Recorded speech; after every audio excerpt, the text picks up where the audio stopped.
Good evening from New York. I'm Chris Hayes. The President of the United States has finally responded to a set of controversial remarks made by an academic paid to help get Obamacare through Congress. That consultant is Jonathan Gruber. He's an MIT economist who advised on the construction of Romneycare, the Obamacare precursor in Massachusetts, and lent his expertise to the creation of the Affordable Care Act.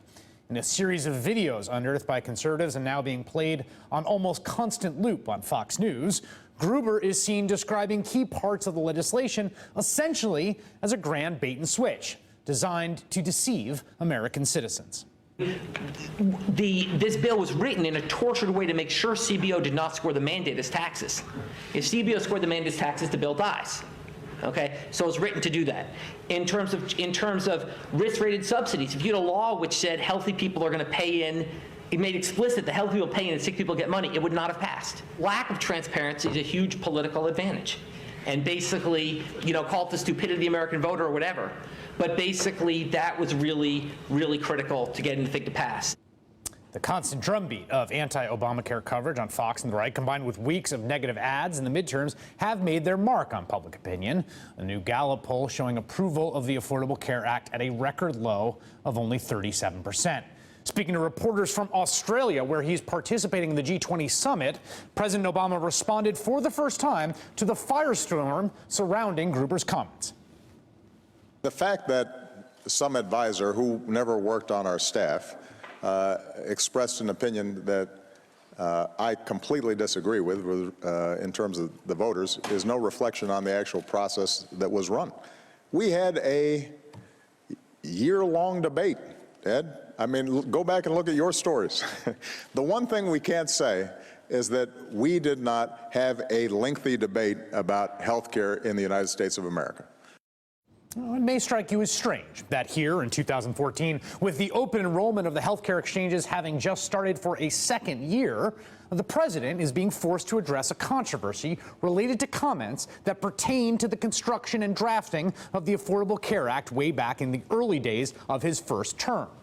But it is no fluke, because it is the legislative process that produced the law in the first place that is at the heart of what many conservatives now see as their last best hope to kill the Affordable Care Act once and for all. It's a Supreme Court case called King versus Burwell, and it alleges that according to a single phrase in the nearly 1,000-page text of the law, lawmakers did not intend for insurance tax credits to be available in the states that rely on the federal health care exchange. Now, that's 36 states right now.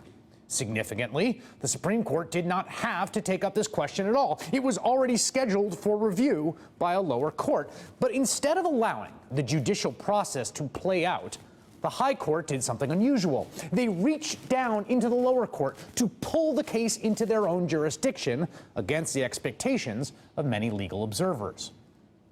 Like the controversy over Jonathan Gruber, King versus Burwell is all about the original mindset and intent of the people who wrote the law, and all about using that mindset to destroy the law's legitimacy, and ultimately, if the law's opponents get their way, to take health insurance away from the more than 10 million people newly insured under the Affordable Care Act.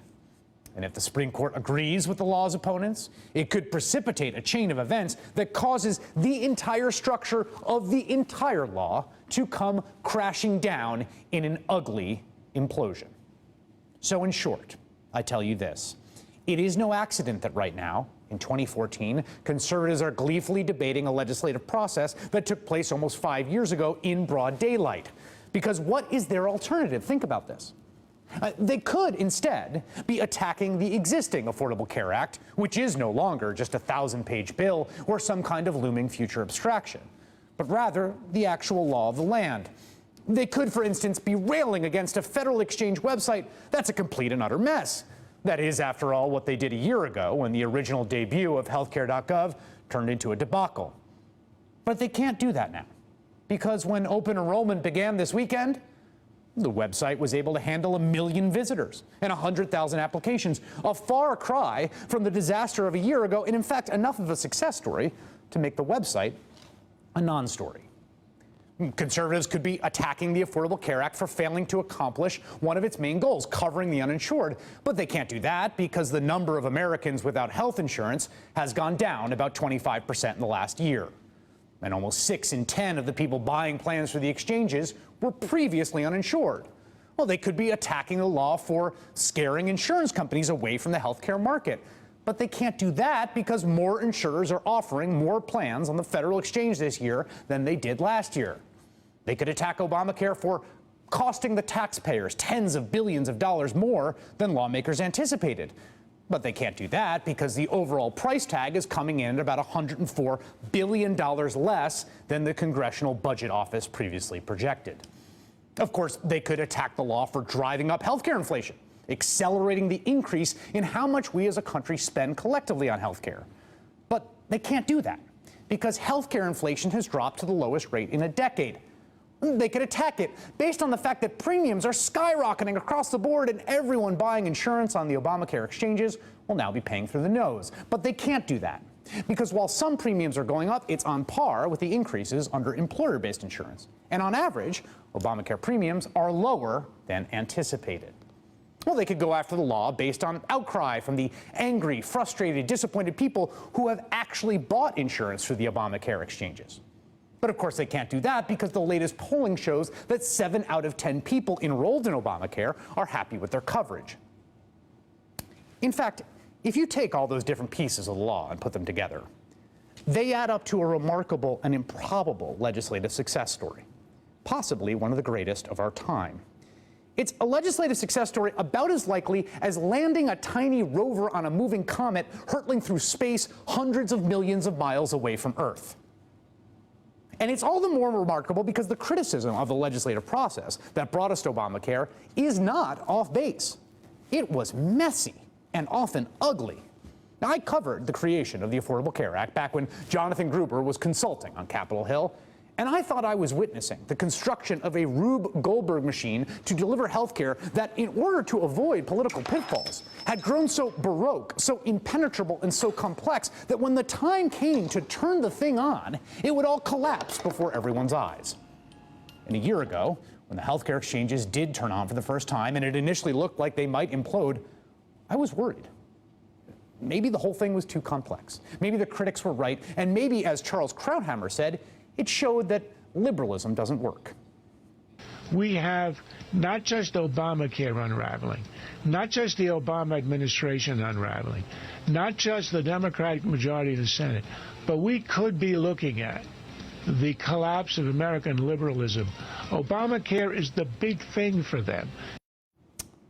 I will say this to you, Charles. If 2 months of website failure showed that liberalism didn't work, then a year later, all the evidence suggests the opposite, that liberalism does, in fact, work.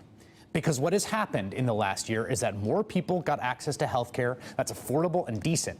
They've been relieved of the uncertainty and cruelty of a system that in the richest country on earth throws people to the wolves to fend for themselves when they suddenly get cancer and don't have the good fortune of being employed.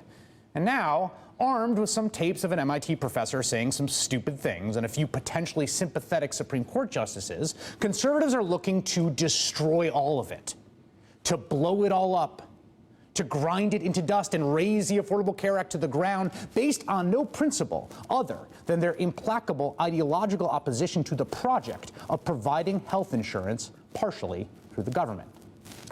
To metaphorically show up at the doors of millions of Americans and knock on it and enter into their houses and rip their health insurance up in front of them and return them to the tyranny of fear under which they lived before the Act's passage.